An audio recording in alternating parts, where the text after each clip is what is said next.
자, 구차제 좀 공부하겠습니다. 지난주 소경에 대한 이야기를 보았습니다. 윗다가 있고 없음의 영역 차이 제일 주목했던 거고요.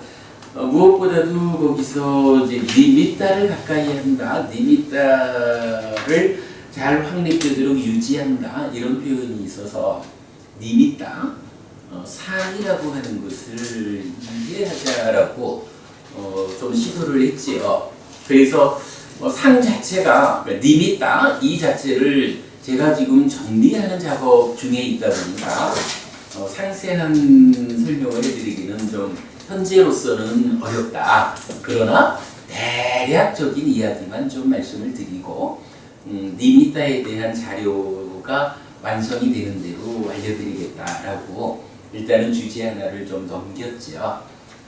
일단 그 상태로 소경에 대한 공부는 마친 것으로 하겠습니다. 오늘은 5번째 경우로 선경입니다. 44페이지가 됩니다.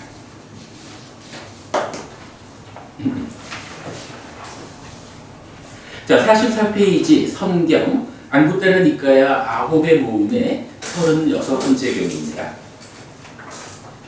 일단 경을 좀 읽어보겠습니다.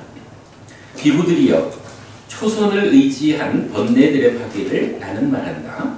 비구들이여 제2선을 의지한 번뇌들의 파괴를 나는 말한다. 비구들이여 제3선을 의지한 번뇌들의 파괴를 나는 말한다. 비구들이여 제4선을 의지한 번뇌들의 파괴를 나는 말한다. 비구들이여 공무변처를 의지한 번뇌들의 파괴를 나는 말한다. 비구들이여 식무변처를 의지한 번뇌들의 파괴를 나는 말한다. 비구들이여 무소유처를 의지한 번뇌들의 파괴를 나는 말한다. 비구들이여 비상비비상처를 의지한 번뇌들의 파괴를 나는 말한다. 비구들이여 상수멸을 의지한 번뇌들의 파괴를 나는 말한다. 라고 했어요. 초선부터 상수멸까지 9차제정이죠. 이 9단계의 삼매를 어떤 측면에서 부처님 말씀하시느냐라고 하니 그 9단계의 삼매 각각에서 나는 번뇌를 파괴한다. 이렇게 말씀하시는 거죠. 요 얘기 우리 간략하게 좀 보고 갈까요? 자, 먼저 9차제정 9단계의 삼매에서 하는 일이 뭐냐라고 하니 번뇌를 파괴한다 라고 말하는 거예요. 번뇌를 파괴한다라고 하는데 아사와난 카야라고 해서 파괴한다라고 이제 번역을 했지만 요즘 우리가 쓰는 말로는 번뇌를 부순다라고 하는 거죠. 번뇌를 부순다라고 했어요. 어떤 이야기인가요? 자, 기본적으로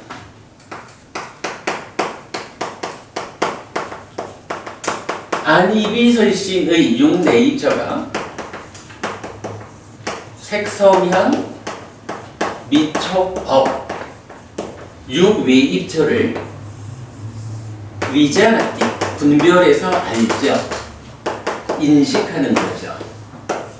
이때에 한순간 이전의 내면의 상황을 싣고 욕탐이라는 것이 현재로서 인식작용에 간섭하죠. 그러면 외입처에 대한 알미라고 하는 새로운 마음이 생겨나고 요 세 가지가 동시에 존재한다라고 하는 거 3, 4가 합촉 이렇게 되죠. 그러면 촉에서 수라는 요 하나의 상황, 인식 과정에 대한 경험이라는 것으로 봐야 되겠죠. 느낌이라고 말을 하지만 느낌보다는 사실은 경험이라는 표현이 더 좋을 것 같아요. 이럴 때 즐겁다라는 경험이 있고 괴롭다라는 경험이 있고 불보불락 세 가지로 설명이 되죠. 그러면 이 식이라고 하는 것은 외이처에 대한 알미지만 마음이기 때문에 자기 활동성을 갖는다 라고 해서 두 번째 위자나티, 두 번째로 인식을 하게 되죠. 이때 식이 수를 분별해 아는 여기에 상이 간섭을 하는 거죠. 상이 간섭을 하면 무언가 결과가 생겨나야 됩니다. 이런 이야기죠. 위자나티가 두 번째니까 1차 인식, 2차 인식 이렇게 말을 하고요. 1차 인식에서는 욕탐의 간섭 가운데 색성향 미적법이라는 지금 내가 살아가는 표면의 영역에서 구체적인 대상이죠.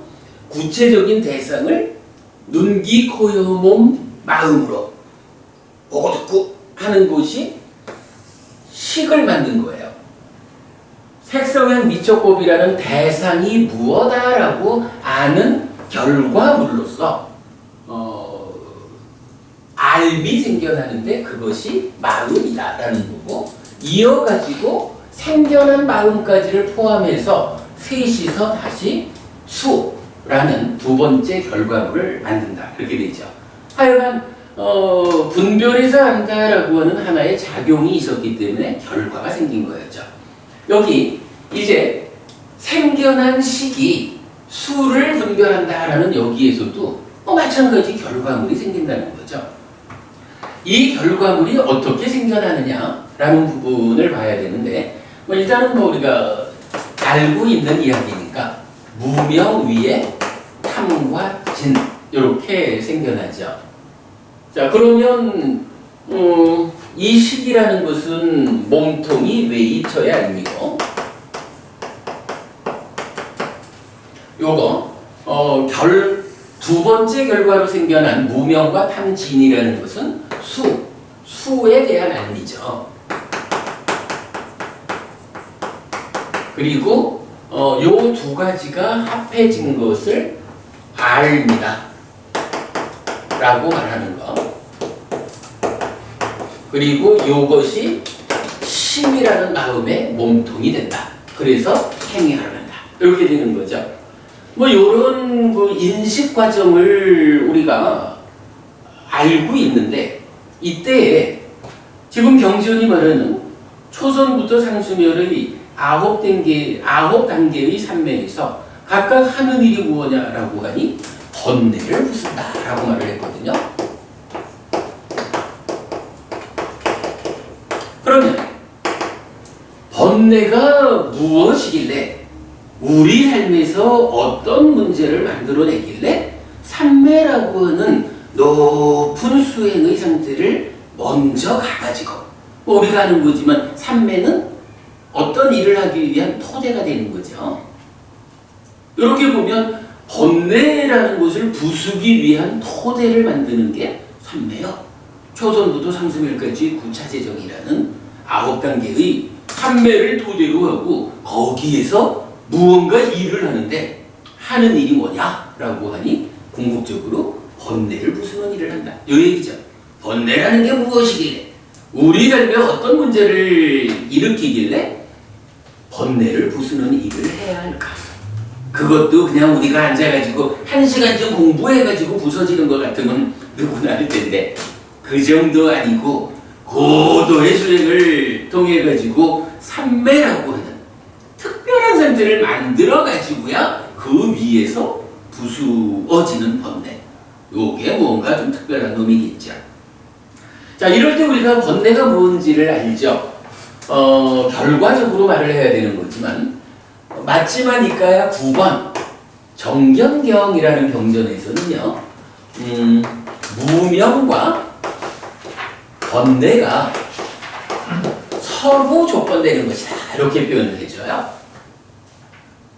무명이라는 것은 번뇌의 조건 지어진 거고, 번뇌라는 것은 무명의 조건 지어진 거고, 이렇게 말을 하는데, 이 부분에 대해서 우리가 그렇게 한 거죠. 그림을 먼저 그려놓은 거지만, 무명이라고 하는 것이 자리되면, 요 무명이 어떻게 생겨나는 것이냐, 무엇을 조건으로 무명이 생겨나는 것이냐 라고 하니까 정경경은 알려주기를 번뇌를 조건으로 생겨난다, 이렇게 말하는 거죠.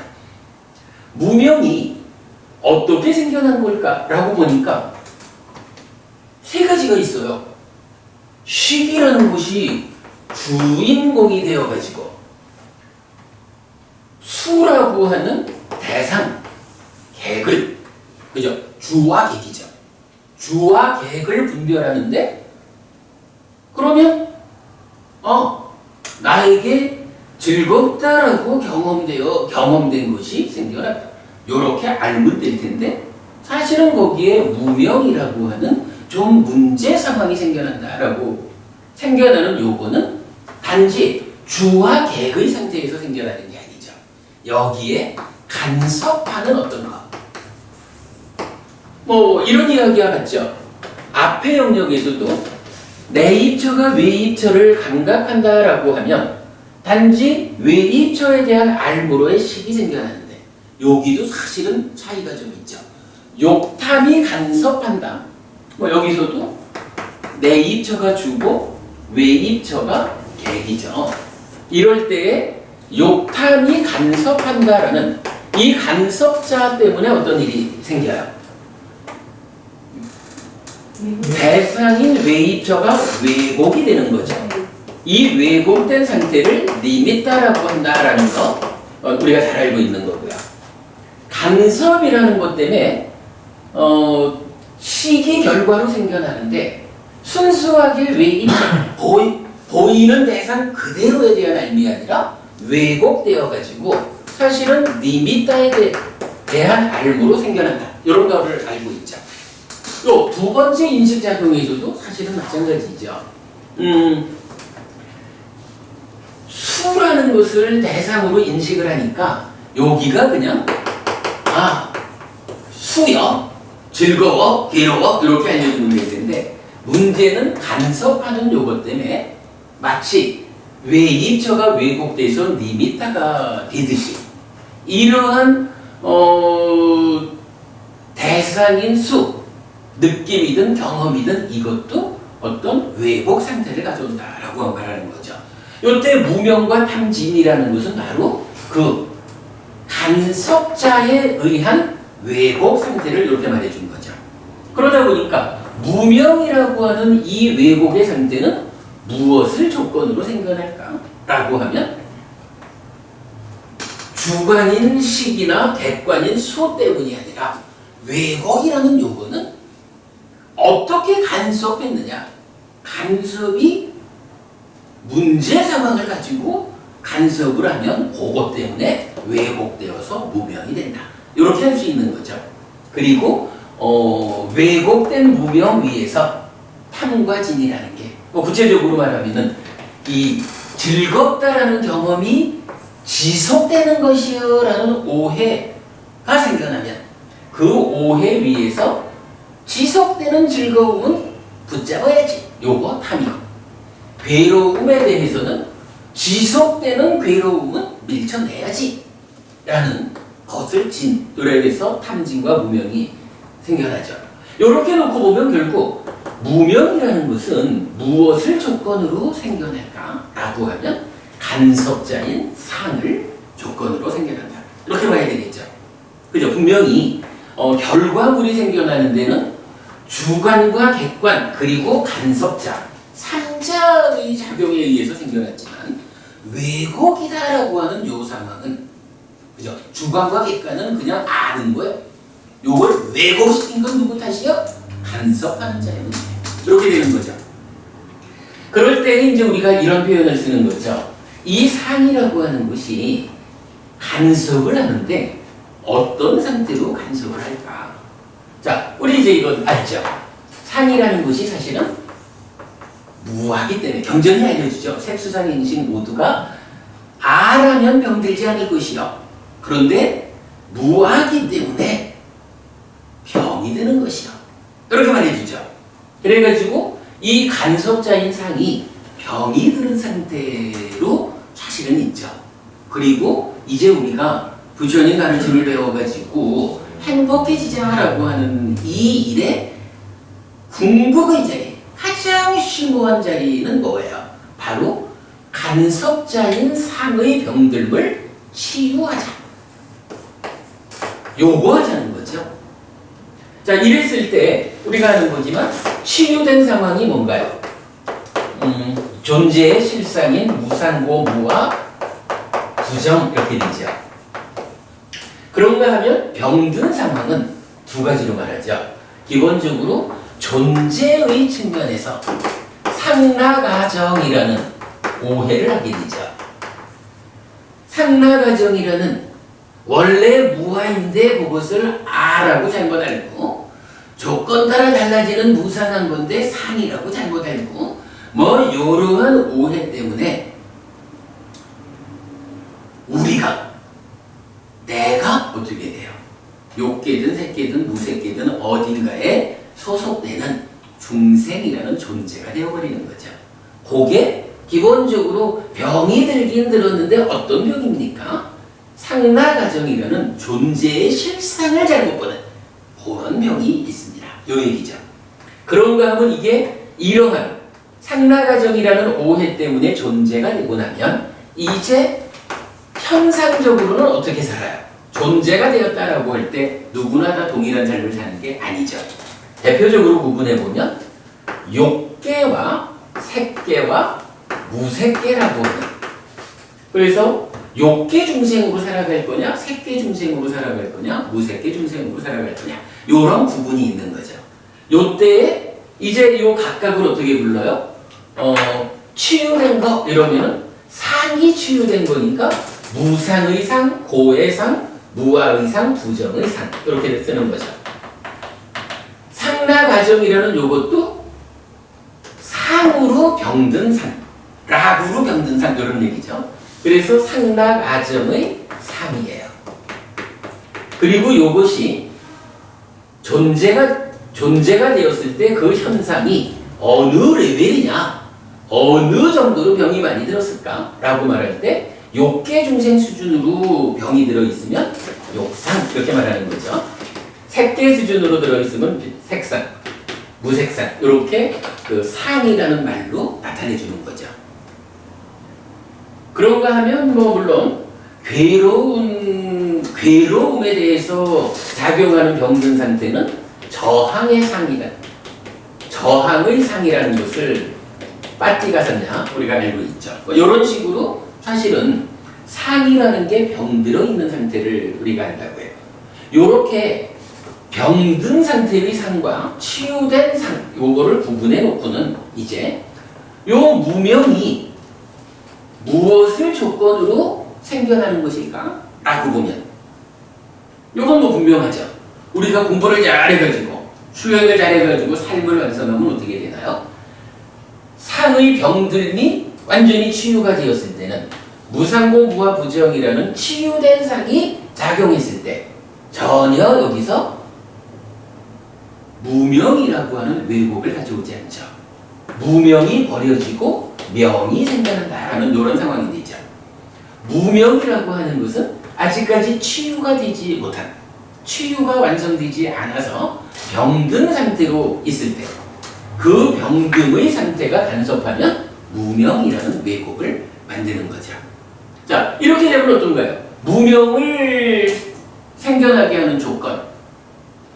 하다가 보면 뭐 어떤 것이 있어서 무명을 생겨나게 하는 건가요? 요거 그냥 상이 있어서 이렇게 말하면 안 되죠. 왜냐하면 상 중에는 치유된 상도 있거든. 병든 상. 그렇죠. 결론은 병든 상인 거예요. 상이 병든 상태로 인식작용에 간섭하면 무명이 생겨나. 요 개념이죠. 그런데 정견병에서 뭐라고 하냐면 무명은 번뇌를 조건으로 한대요. 번뇌를 조건으로 무명이 생겨나고 번뇌는 또다시 무명을 조건으로 생겨난대요. 뭐 거꾸로 경우는 나중에 보고 일단 무명이라는 요거는 번뇌를 조건으로 생겨난다라고 말하는데 번뇌가 무엇이? 라고 물으면 이게 잘 모른다고요. 근데 이제 우리 알게 됐죠. 무명이 한 면에서는 번뇌를 조건으로 생겨난다 이랬는데 우리가 메커니즘적으로 잘 살펴보니까 무명은 병든 상을 조건으로 생겨난다. 이렇게 돼버리니까 두 가지가 딱 맞는 거지요.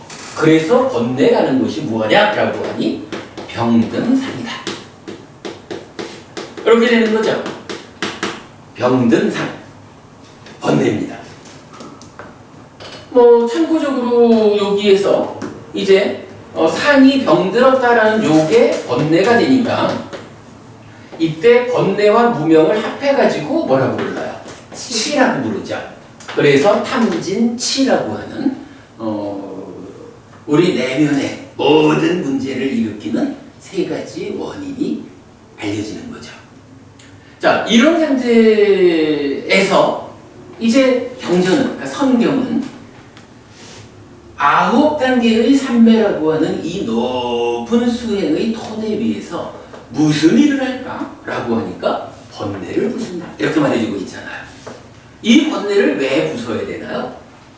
이건 다른 말이 필요 없는 거지 뭐. 이렇게 알아봤더니 결국은 삶의 과정에서 내가 살아가면서 만나지는 모든 것들을 그냥 있는 그대로 무상고 무아부정이요 존재의 실상을 있는 그대로 모아가지고 이것이 살아가는 가운데의 조건이 달라지기 마련이고 그러면 이 자체도 달라지는 것이요 라고 사실에 부합되게 보면서 살아가면 변하는 줄 아는 것이 변해가는데 그걸로 인해서 내가 괴로울 일이 없다는 거예요. 불만이 없다는 거예요. 그런데 문제는 무명, 탐진, 번뇌 합쳐서 탐진치 요런 것은 지금 뭘 말해요?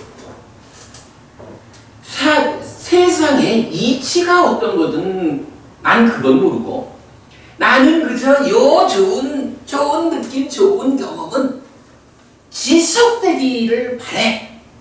지속되는 거요. 그러니 지속되는 요거는 붙잡아야 돼. 요렇게 살아가는 데에서 어떤 문제가 생겨요.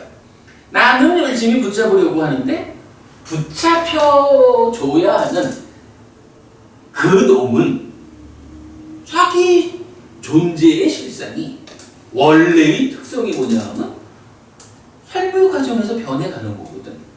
나는 아무리 붙잡으려고 해봐도 지는 나는 변해갑니다 하고 변해가고 있다고. 변치 않는 상태로 있어달라고 나는 붙잡는데 지는 존재의 실상이 그겁니다 라고 말하면서 변해가 버리고 있는 거예요. 그러니까 나한테는 어떤 일이 있어요. 변치 않고 유지되지 주기를 바라는 이것이 또 나의 뜻과는 상관없이 변해가고 있구나. 변해버렸구나. 라는 요거에서 뭐가 생겨요? 사실은 그게 불만족이라고 하는 괴로움이죠. 변하지 않고 유지되지 주기를 바라고 붙잡았는데 그것이 유지돼주면 만족할 텐데 행복할 텐데 그죠? 만족이 행복이죠. 그런데 나는 열심히 붙잡는데 지는 변해가니까 내가 원하는 대로의 상태를 만들어주지 못하잖아요. 요런 내 맘대로 되지 않는 불만족 요거를 괴로움 이렇게 말하는 거잖아요. 결국은 번뇌를 부수자라고 하는데 왜 그걸 부숴야 되는데 라고 따져보니까 번뇌라는 것이 뭐냐 하면 이렇게 내면의 인식 과정에 간섭받는 상이 병들어 있는 그건데 요것 때문에 있는 그대로 사실대로 보지 못하고는 삶의 과정이라고 오해하는 상태로 삶을 살아가니까 사실과 괴리된 삶을 통해 가지고 괴로움이 생겨나는 거예요. 모든 괴로움의 가장 근본자리에 번뇌와 무명이라는 요것이 있어 라고 부처님 알려주는 거잖아요. 번뇌를 부수자 라고 하는 이유 딱 하나지 뭐. 왜 부술까? 괴로움을 소멸하기 위해서. 그러니까 부처님 뭐라 그래요? 나는 오직 고와 고멸을 말한다. 이래 하시는 거잖아. 번뇌를 부수자 고멸의 완전한 실현을 하자. 요 얘기가 되는 거죠. 자, 지금 이제 성경에서 경전의 첫 마디로 초선에서부터 상소멸까지 이 모든 삼매의 과정에서 번뇌를 부순다. 이렇게 말해주는 거예요. 자, 그런데 말이죠. 이 번뇌를 부수려고 하는데 번뇌라는 것이 지금 어떤 것들이 있을까요? 지금 여기서 우리 아주 간단하게 상나가정이라는 오해 때문에 존재가 되고 그것이 현상적으로 욕계, 색계, 무색계의 중생에 대응합니다. 그래서 욕상, 색상, 무색상 또는 괴로움에 대해서는 저항하는 빠띠가 산냐 저항의 상, 요 정도로 간략하게 말하고 있잖아요. 근데요, 뭐 이거 말고도 뭐 사실은 살아가는 가운데 특히 맞지마니까야 두 번째 경전 같으면 이러저러하게 다양한 번뇌들을 소개하고 있죠. 그런 부분을 그냥 포괄적으로 우리가 이해를 해보면 이제 이런 생각을 할 수가 있는 거예요. 감비로 법부님 어느 한순간 번뇌야 내가 너하고 끝장을 보겠다 이래가지고 모든 번뇌를 한 번에 몸을 치자 이렇게 하면 잘 될까요? 이 번뇌를 없애는 자체가 쉬운 일이 아니지만 번뇌가 이렇게 다양하게 근본적인 거에서부터 현상적인 거 이렇고 훨씬 더 우리 삶의 과정에 다양한 번뇌들이 제시된다라고 하는 요거는 생각해보면요, 어느 한순간 번뇌야 내가 너의 목을 치리라 이래가지고 터지는 게 아닌가 봐요. 그러니까 번뇌를 부수자라는 요 일을 하려면 일단은 요만큼의 준비를 해보자. 내가 요만큼 준비되면 요 준비 상태에서 부술 수 있는 만큼을 먼저 부수고, 요거 타당한 얘기겠죠. 그 다음에 준비 상태가 조금 더 좋아지면 조금 높아진 상태에서 부술 수 있는 번뇌가 늘어나겠죠. 그거 부수고 조금씩 부수다 보면 남아있는 번뇌의 양은 줄어들겠죠. 그죠? 어차피 뭐 번뇌를 내가 포괄적으로 이렇게 말한다라고 하면 내가 어느 만큼의 준비를 가지고 쉽게 보면 이렇게 말하겠죠. 욕계 중생의 욕계 중생 수준으로 병든 상 요거 참 요 얘기도 맞아야 되겠죠. 욕계 수준으로 병든 상을 뭐라고 해요? 영루. 그렇죠. 욕상이라는 상의 병든 상태를 용루라고 해서 욕계 수준의 번뇌 이렇게 말하는 거죠. 요 루라는 게 번뇌죠. 그래서 소유의 번뇌 우리 이렇게 해석하고 있죠. 그런가 하면 색계 무색계는 합쳐가지고 존재라고 말하는 거죠. 그래서 존재의 병든 상 이렇게 말하면 요거를 유루라고 해서 존재의 번뇌 이렇게 말하죠. 그런가 하면 현상적으로 욕계나 색계, 무색계 이렇게 따지는 이전에 근본적으로 존재 자체를 만드는 상나가정이라는 요거 있잖아요. 요거를 또 뭐라고 불러요? 그거를 사실은 무명과 대응해가지고 무명루 이렇게 부르죠. 뭐 이게 기본적으로 세 가지 번뇌로 제시되는 거라고. 뭐 이렇게만 놓고 봐도요. 내가 어느 만큼의 준비를 했느냐에 따라서 아마도 욕상이라는 것을 먼저 부술 수 있겠죠. 그렇게 되겠죠. 요거 우리가 사실 그동안 공부해 본 바에 의하면 어때요? 초선을 성취하는 것이 욕상을 부수고 초선에 올라가든가요? 아니죠. 그죠? 욕상이라고 하는 요 욕계 수준의 병든 상이 작용하는 요기를 일단은 뿌리치고 초선까지 올라가는 거죠. 그리고는 초선을 성취해서 머무는 동안에 욕계 수준의 상을 어떻게 해요? 부수는 일을 하잖아요. 그만큼 준비가 그만큼 되면 그만큼에 해당하는 번뇌를 부수는 거예요.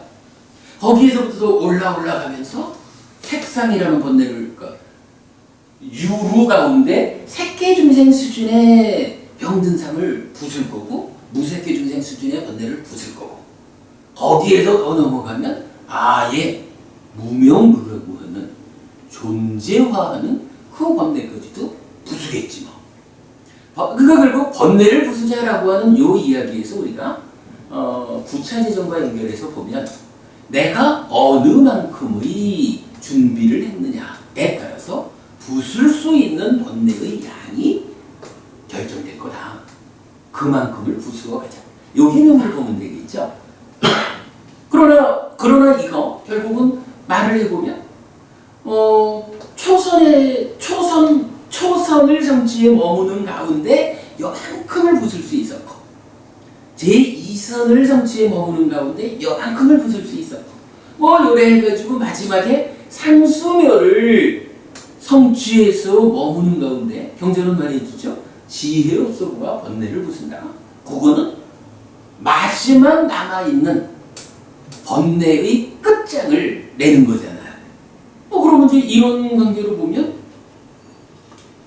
그게 각각의 삶의 상태에서 구체적으로 몇 %씩을 부순다 이렇게는 우리가 말할 수 없겠지만 어쨌든 초선이라고 하는 그 상태에서도 번뇌를 부수자라고 노력을 하면 얼마만큼은 부술 수가 있을 거라고요. 제2선, 제3선 쭉 올라가면서 각각이 그 삼매를 성취에 머무는 상태에서 얼마만큼을 부수자라고 하면 번뇌를 부수자라고 하면 어쨌든 각각이 거기에 상응하는 만큼의 얼마큼의 번뇌를 부술 거라고요. 그리고 마지막 상수멸에 가가지고는 요만큼의 남김도 없이 완전히 부수겠죠. 제가 볼 때는 지금 이 성경에서 참 요 이야기를 해주는 것 같아요. 초선에서도 번뇌를 부순다. 제2선에서도 내지 상수멸에서도 번뇌를 부순다. 라고 하는 요 이야기를 우리가 이렇게 어느 만큼의 준비를 내가 했느냐에 따라서 거기에 상응하는 만큼씩 번뇌를 부수어가서 마지막에 상수멸이라는 완성의 토대가 완성된 데서는 끝장을 내는 것이다. 요 개념 물 우리가 이제 이해하고 경전을 읽어보면 될 것 같아요. 자, 어쨌든 오늘 우리 이 얘기했습니다. 구차재정을 제시하면서 번뇌를 부순다라는 말씀을 부처님 하시는데 번뇌가 무엇일까? 왜 번뇌를 부숴야 할까? 괴로움을 만드니까. 이랬을 때 그 번뇌들이 어떤 하나로 존재하는 게 아니고 다양하게 그야말로 다양하게 크고 작고 이렇게 이제 존재하기 때문에 우리가 어느 만큼의 준비를 하면 얼마만큼을 부술 수 있을까? 각각의 준비 상태에서 번뇌를 부수는 노력을 해나간다. 이런 개념으로 보면 되겠죠. 자, 그 정도를 일단 좀 배경 설명으로 하고 경전을 조금 더 읽어보겠습니다.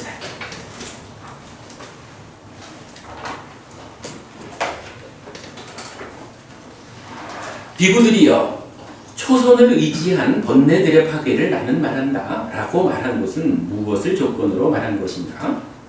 비구들이여 여기 비구는 소유적 사유들로부터 벗어나고 불성법들로부터 벗어나서 윗닦아가 있고 윗자라가 있고 멀리 벗어나면서 생긴 기쁨과 즐거움으로 초선을 성취하여 머문다. 자, 일단 초선 왔습니다. 그는 거기서 색에 속하는 것이든 수에 속하는 것이든 상에 속하는 것이든 행에 속하는 것이든 식에 속하는 것이든 그 법들은 무상하고 불만족스럽고 병이고 종기고 화살이고 재난이고 질병이고 남이고 부서지는 것이고 공하고 무하라고 관찰한다. 자, 색수상행식에 속하는 거 이랬으니까 이거 뭔가요? 색수상행식에 집착이 작용하면 오치원 이래가지고 내가 되는 거죠. 결국은 나를 구성하고 있는 모든 것 이렇게 봐도 되겠죠. 나에 속한 것들, 나에 속한 것들 그 법들을 여러 가지로 말했지만 기본적으로 어떻게 하자는 거예요? 치유된 상태, 무상고 무아 부정이라는 존재의 실상 그대로 관찰한다. 그런 일을 한다라고 하는 거죠.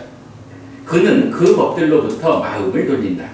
그는 그 법들로부터 마음을 돌리면서 불사의 세계로 마음을 집중한다. 이것은 고요하고 이것은 스승하다. 즉 모든 형성작용의 그침이고 모든 붙잡음의 놓아버림이고 가래의 파괴이고 이탐 소멸 열반이다 라고. 이건 뭔가요? 일단 오온, 오치온, 내 안에 있는 모든 것, 나를 구성하는 모든 것들을 무상공부와 부정이라는 존재의 실상대로 관찰하자라는 거죠. 그렇게 관찰하는 가운데 어때요? 참으로 이 모든 것들은 무상한 것이요. 이렇게 관찰을 하는 거니까 이제 내가 이러한 무상한 것들을 붙잡아서, 달리 말하면 집착해서 오치온인 중생으로 살지 않아야 하겠지. 요 얘기죠. 그래가지고 고로한 상태를 뭐라고 말을 해요? 그 법들로부터 마음을 돌린다. 어디로? 불사의 세계로 마음을 집중한다. 여기서 불사의 세계는 뭔가요? 죽지 않는 세상 이러는데 바로 열반을 말하는 말이죠. 다시 태어나지 않는. 그래가지고 불사의 세계로 마음을 집중한다라고 하고는 이것은 고요하고 수승하다. 형성작용의 그침이고 붙잡음의 놓아버림이고 가래의 파괴이고 이탐선열 열반이다라고. 오치온과 관련된 모든 것들이 무상하다. 무상고 무와 부정이다라고 관찰을 하기 때문에 이제 그것들로부터 더 이상 집착하지 않는, 내려놓고 이러한 열반이라고 하는 불사의 세계로 내 마음을 집중한다. 이렇게 말해주고 있는 거죠. 자, 그리고는 이제 어때요? 그는 여기에 토대해서 번뇌들의 파괴를 성취한다 라고 했어요. 만약 번뇌들의 파괴를 성취한다라고 하면 이게 뭔가요? 성취라는 거, 완성이라는 개념으로 보면 이 번뇌가 완전히 부수어졌다라는 얘기죠. 완전히 부수어졌다라고 하는 것은 결국은 상마가종이라고 하는 존재화하는 번뇌, 무명무까지 완전히 부쉈다. 이거니까 아라한 이 얘기가 되는 거죠. 아라한을 성취한다라는 얘기고, 그 다음에 만약 번뇌들의 파괴를 성취하지 못하더라도 이러한 법을 붙잡고 이러한 법을 즐김에 의해서 오하분결을 완전히 파괴하고 화생하여 거기서 열반에 들어 그 세계로부터 다시 돌아오지 않는 법을 얻는다. 근데 여기서 우리가 한 가지 보아야 되는 게요. 이 표현. 그는 여기에 토대해서 번뇌들의 파괴를 성취한다. 라는 이 이야기가 쭉 교재를 넘겨보면 어디까지 반복이 되냐 하면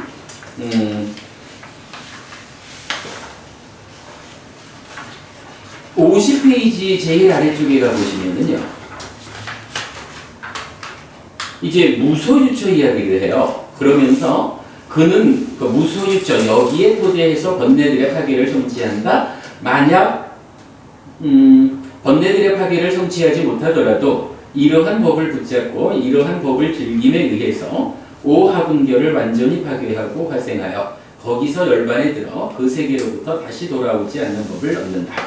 비구들이요. 무소유처를 의지한 번뇌들의 파괴를 나는 말한다라고 말한 것은 이러한 것을 조건으로 말한 것이다 라고 해요.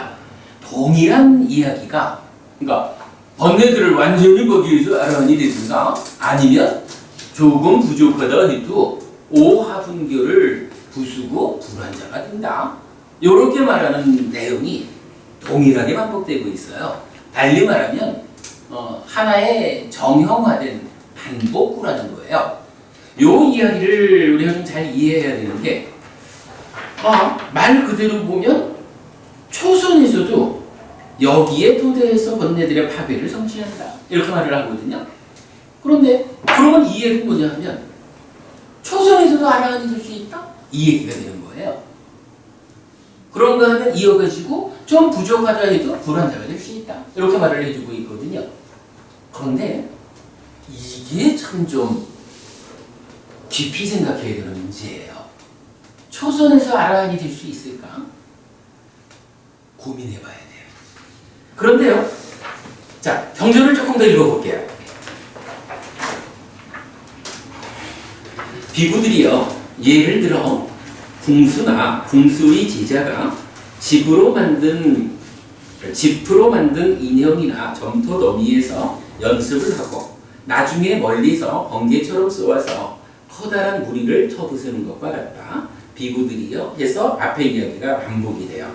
그런데요, 이 이야기, 예를 들어 궁수나 궁수의 제자가 연습한다라고 하는 이 이야기가 또 어디까지 반복이 되냐 하면 좀 전에 보았던 50페이지 무소유처 거기까지도, 자, 무소유처 가보면 비구들이요, 예를 들어 궁수나 궁수의 제자가 짚으로 만든 인형이나 점토 더미에서 연습을 하고 나중에 멀리서 번개처럼 쏘아서 커다란 무리를 쳐부수는 것과 같다. 이렇게 말을 해요. 그러니까 지금 두 가지 이야기가 초선부터 무소유처까지를 반복하고 있죠. 한 가지는 각각의 선매에서 아라한되거나 불환자가 된다. 요게 반복되고, 그런가 하면 그런데 이게 연습하는 거야? 라고 하는 이야기도 동일하게 반복되죠. 요걸 우리가 주목해 봐야 됩니다. 초승을 성취해서 머문다라는 요 상태에서 이제 번뇌를 완전히 부순다라는 말과 아니면 오화분교를 부숴서 불환자가 된다라는 말이 반복되는데, 이게 정말 초선에서도 내가 알아게 될 수 있어? 이렇게 말하는 것일까? 라고 하면, 만약 그럴 것 같으면 이제 부처님이 이렇게 궁수나 궁수의 제자가 라고 하면서 연습하는 거야 라고 이런 비유를 해줄 이유가 없어요. 요거 여러분들이 이렇게 이해합시다. 어차피 아라한을 완전히 성취하는 그 일은 참수멸 가서 해야 됩니다. 그 이전의 과정, 초선에서 비상비비상처까지 이 과정은 어쨌든 상수멸에서 완성하기 위한 중간의 과정으로 표현하자면 연습이라고 할 수도 있고, 연습의 과정을 통해서 뭐래요? 연습의 과정을 통해서 우리 좀 전에 말했지만 상해 병등 상태, 번뇌라는 게 이렇게 다양하다고. 다양한 이것을 어느 만큼 준비되었느냐에 따라서 그만큼을 부수잖아. 요거 달리 말하면 어느 만큼 부수었느냐, 내가 완성을 위해서 얼마만큼 연습했느냐, 요 얘기하고 같은 맥락이 되는 거예요. 그래서 초선이다 라고 하는 요거가 초선에서 번뇌를 부수는 일을 해가지고 아라한이 된다, 요렇게 보지 않아야 합니다. 초선부터 비상비비상처까지는 번뇌를 완전히 부수기 위한 중간 과정, 얼마만큼씩 부수어낼 거냐, 또 얼마만큼 연습했느냐, 요게 너무 이해를 해야 됩니다. 자, 요게요, 근데 우리가 좀 뒤에 보겠지만 5장, 6장의 경전들, 그러니까 지금 이제 우리가 공부하고 있는 게 4장이란 말이에요. 안구따라니까요. 그러면 5장, 6장이라는 것은 어디가 되냐 하면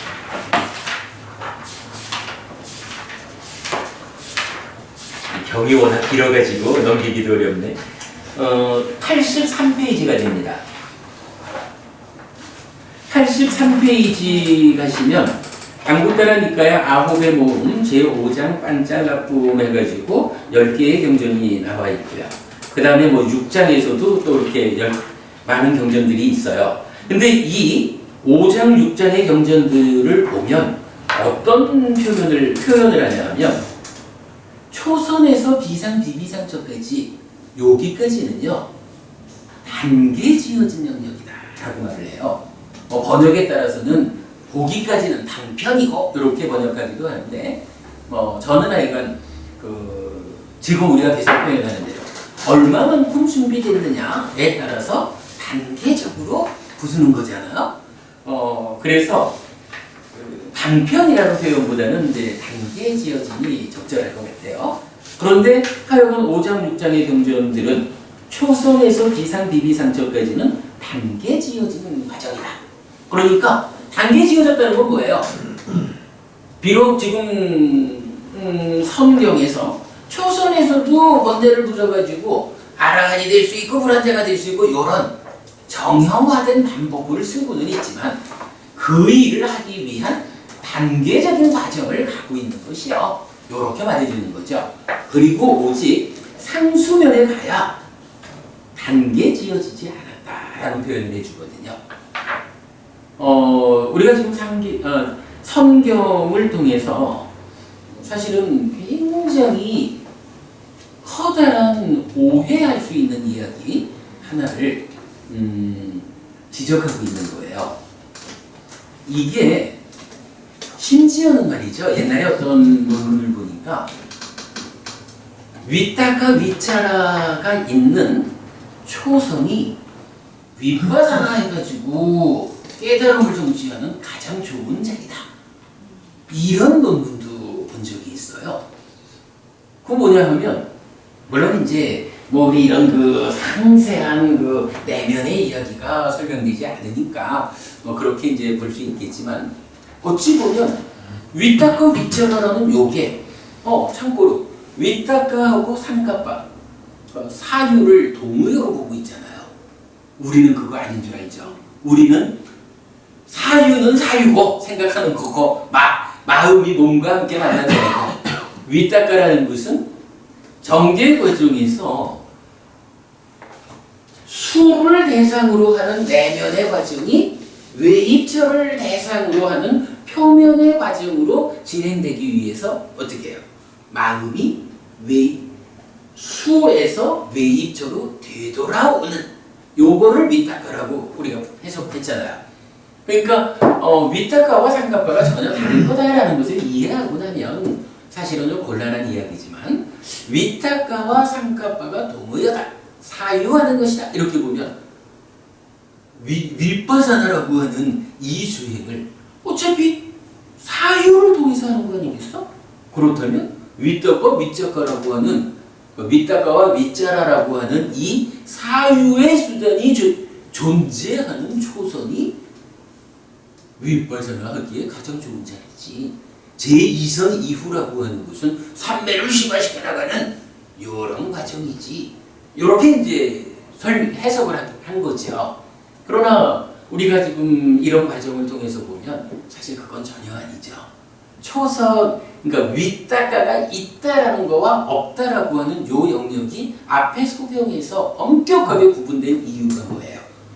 윗다가가 없어져 줘야, 즉 내 마음이 표면의 영역으로 되돌아가지 않아야 내면의 영역에서 어떤 일이 있는지 모아가지고 내면의 상황에서 생겨나는 대표적으로 상해병동 이거를 치료하는 일까지를 할 수 있는 거잖아요. 무심무사라고 하는 제2선 이후의 영역을 우리가 앞에서 본 소경이 그렇게 엄격히 구분해서 알려주는 이유가 그거잖아요. 근데 하여간 몇 년 전에 제가 그런 논문 하나 봤어요. 저기 윗다가 윗자라가 있는, 즉 사유작용이 있는 그 초선이 윗바사나를 하기에 가장 좋은 자리다. 이렇게 하여간 쓰여진 논문이었는데 지금 우리가 이렇게 삶의 과정을 보아내는 걸로 보면 뭐 적절한 논문은 아니겠죠. 자, 그런 부분들 하여간 우리가 전체적으로 보면 이제 이 성경에서 알려주는 이야기, 궁수나 궁수의 제자들이 이렇게 연습하는 과정을 실행하고 있다. 요 비유를 통해 가지고 참으로 번뇌를 부순다는 이 일이 궁극적으로는 아라한이 되는 거지만 각각의 삶의 상태에서 접근할 수 있는 만큼 단계적으로 번뇌를 부수어가는 것이다. 이렇게 말해주는 거라는 거 우리가 이건 놓치지 않아야 됩니다. 앞으로 이제 이어지는 경전들 계속 보겠지만 분명히 경전은 아라한이 되기 위해서 번뇌를 완전히 부수기 위해서 그 최후의 자리는 상수멸이다. 상수멸을 성취해서 그 자리에서 지혜로서 보아서 번뇌를 부순다 라는 부분을 분명하게 말해줘요. 뭐 우리가 요즘 다른 법회에서도 계속 수행에 중심되는 개념들을 많이 공부하고 있지만 그 모든 경우가 다 결국은 이런 이야기를 확실히 해주죠. 사념처가 완성되어 가지고 장애가 완전히 제거되면 칠각지의 완성상에서 영과에 들어가는 뭐 이런 모든 이야기들이 그렇게 말해주고 있어요. 아무튼 여러분 오늘 공부한 선경 이 경에서 분명하게 놓치지 않아야 되는 거 단계적인 번뇌의 부습을 말해주고 있다라는 겁니다. 이 경에서는 이제 그 두 가지 주제를 사실은 좀 더 봐야 됩니다. 한 가지 주제는 뭐냐면 뭐 초선을 말하는 저 제일 밑에서도 보면 이런 이야기가 나오죠.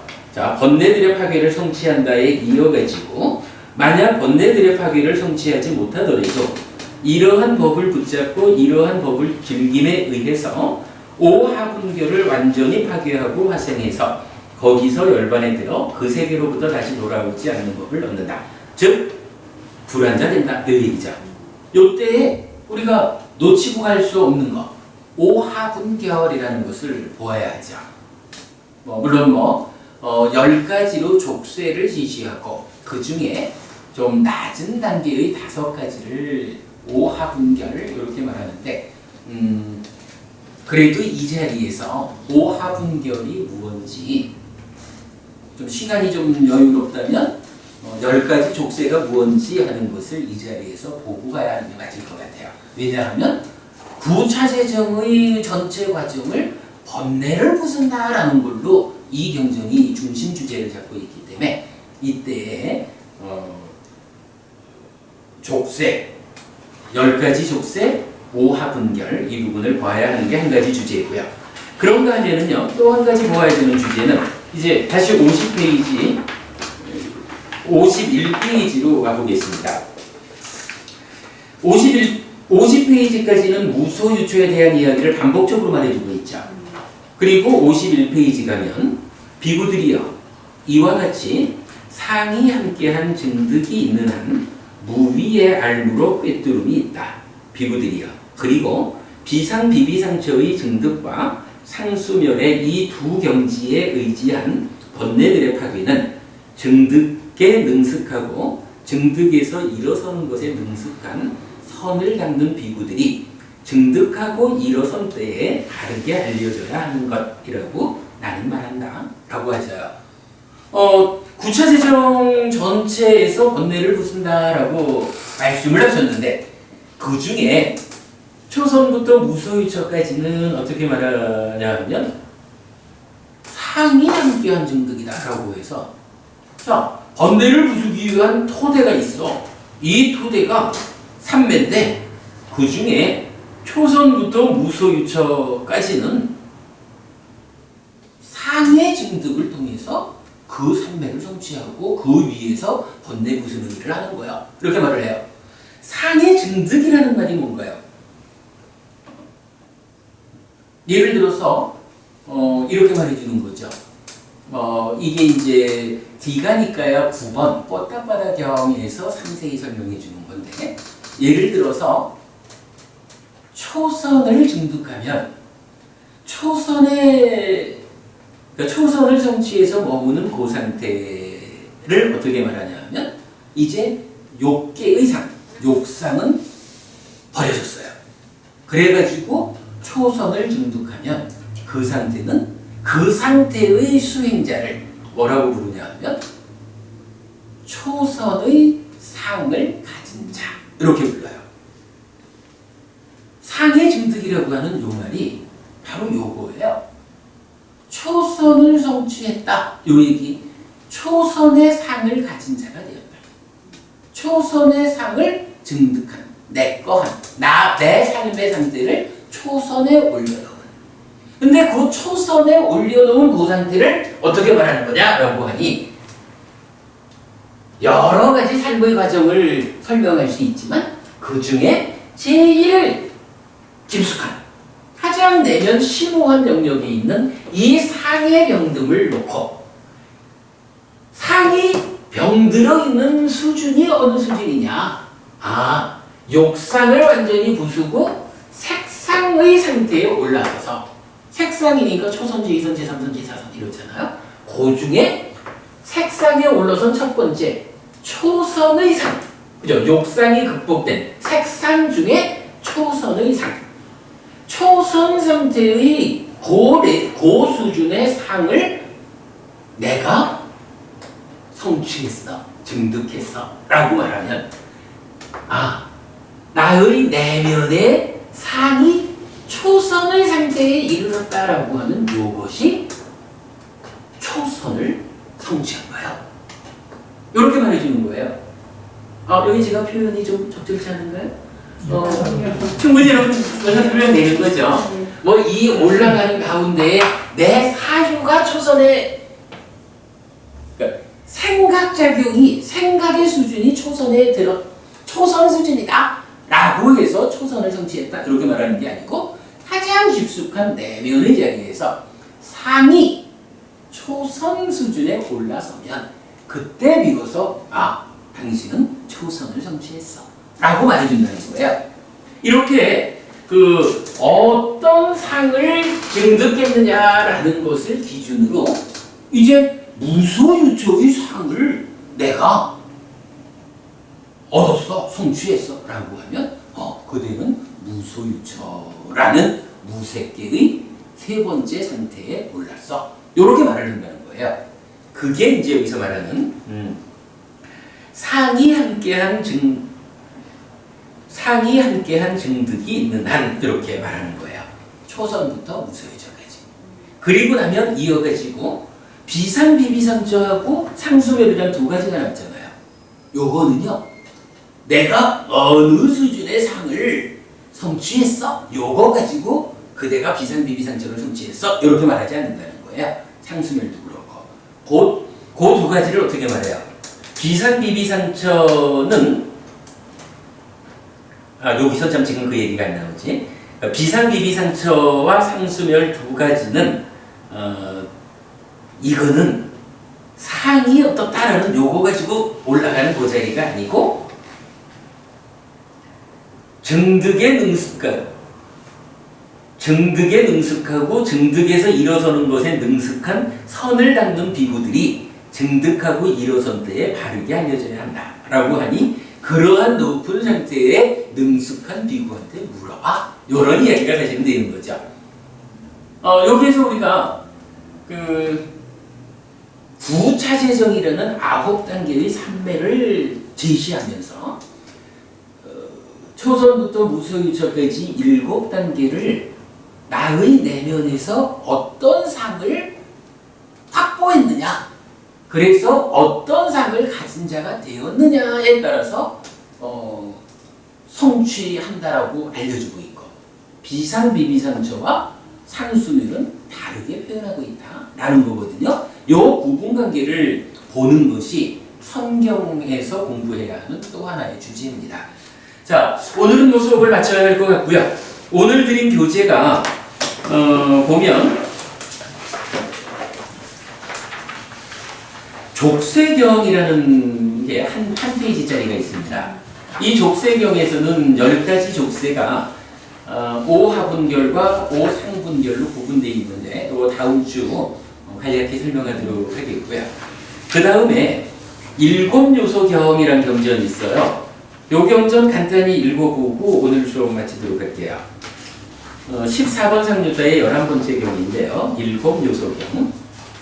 비구들이여, 7가지 요소가 있다. 무엇이 7인가? 빛의 요소, 깨끗함의 요소, 공무변처의 요소, 식무변처의 요소, 무소유처의 요소, 비상비비상처의 요소, 상수멸의 요소이다. 비구들이여, 이러한 7가지 요소가 있다.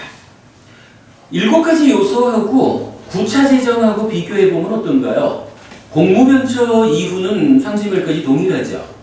그 앞에 초선, 제2선, 제3선, 제4선이라는 세 개의 4단계 선이 있는데, 그 단계를 어떻게 표현하나요?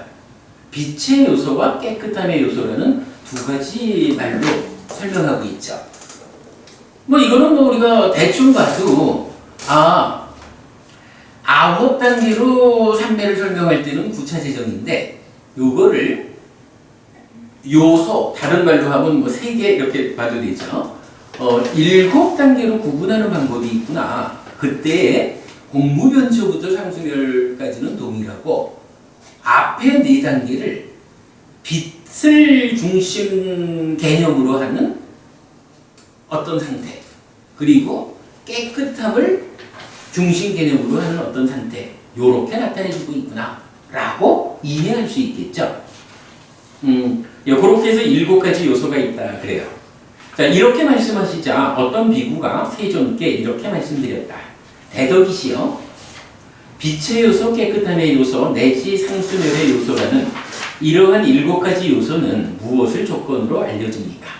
비구여, 빛의 요소는 어둠을 조건으로 알려진다. 비구여, 깨끗함의 요소는 부정을 조건으로 알려진다.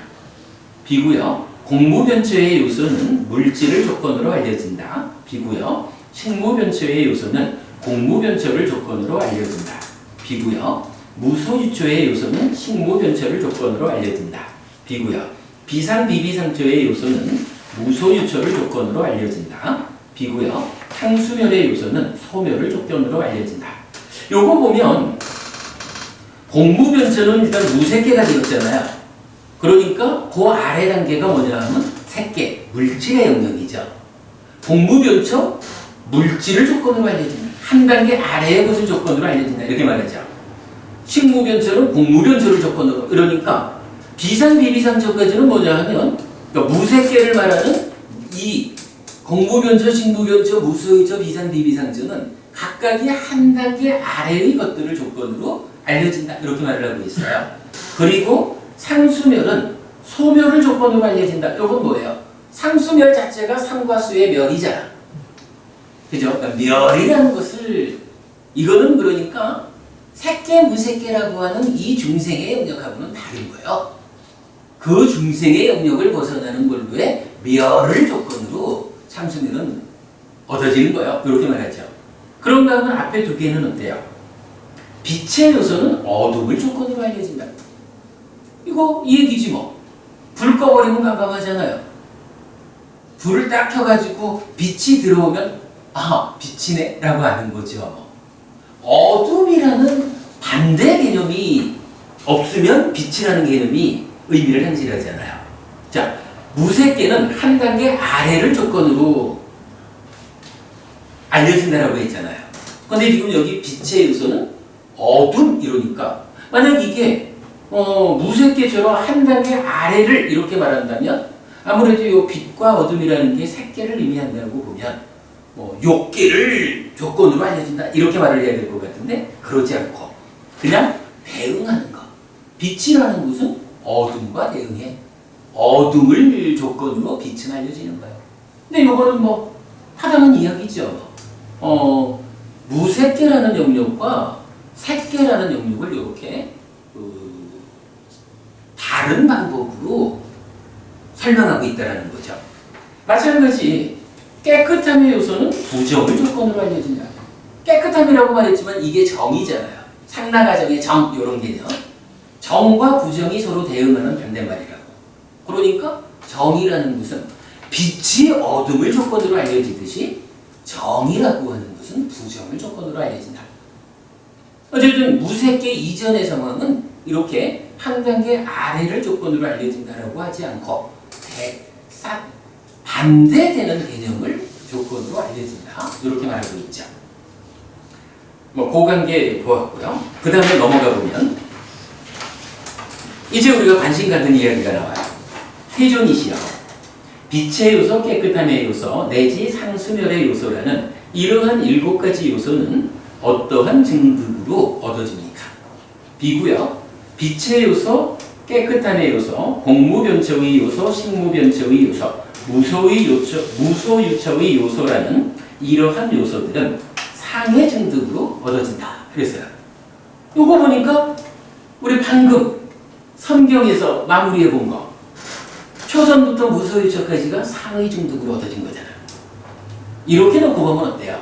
아, 빛의 요소, 깨끗함의 요소라고 하는 요자가 결국은 상의 증득으로 얻어지는 초선부터 무소유처까지 고기에 속하는 새끼의 네 선의 상태를 말하는구나.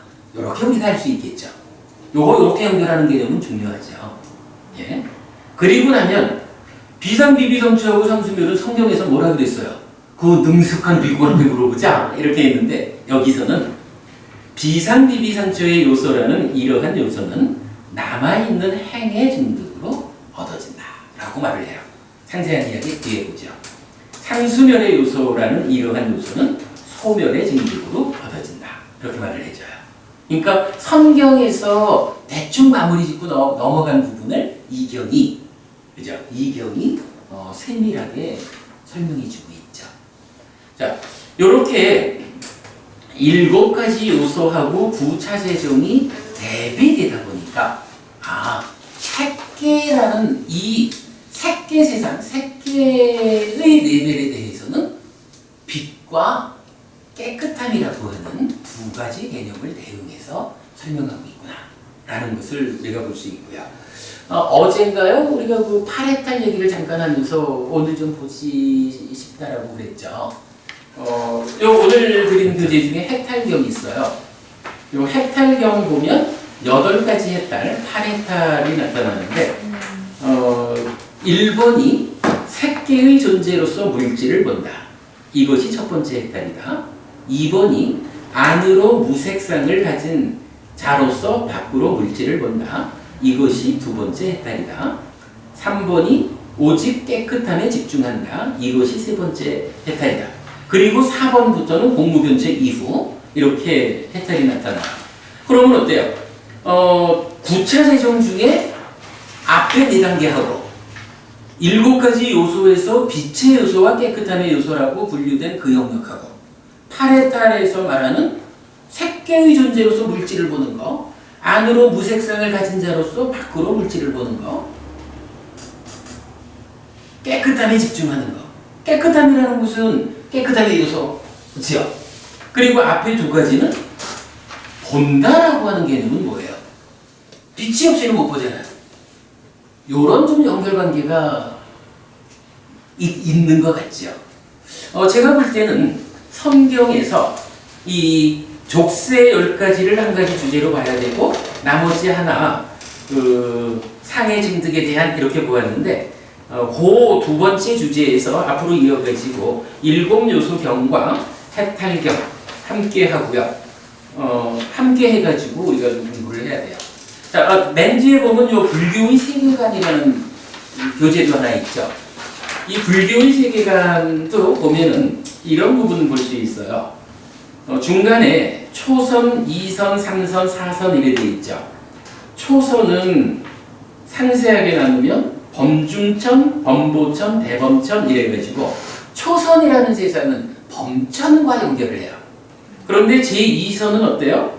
소광천, 무량광천, 극광천 이래가지고 빛이라는 개념하고 제2선이 연결되죠. 제3선 소정천, 무량정천, 변정천 이래가지고 여기서 깨끗함하고 제3선이 연결이 돼요. 제4선은 가면은 전혀 다른 이야기로 나오지만 사실은 또 제4선은 우리가 어떻게 하나요? 제4선을 정의할 때 사념, 청정 이래가지고 평정과 사띠와 청정함, 깨끗함이라는 걸로 또한 제4선을 정의하잖아요. 이렇게 놓고 보면 우리가 지금 보는 이 빛과 깨끗함이라는 것이 제2선과 3, 4선 요 개념하고 연결되는 것 같다라는 부분을 볼 수 있겠죠. 그렇게 좀 전체적으로 연결된 가운데에 이 9차 재정과 그 관련된 이야기 다음 주에 우리 좀 간략히 보도록 하겠습니다. 오늘 공부 여기까지 하겠습니다. 수고하셨습니다. 고맙습니다. 번뇌를 부숩시다.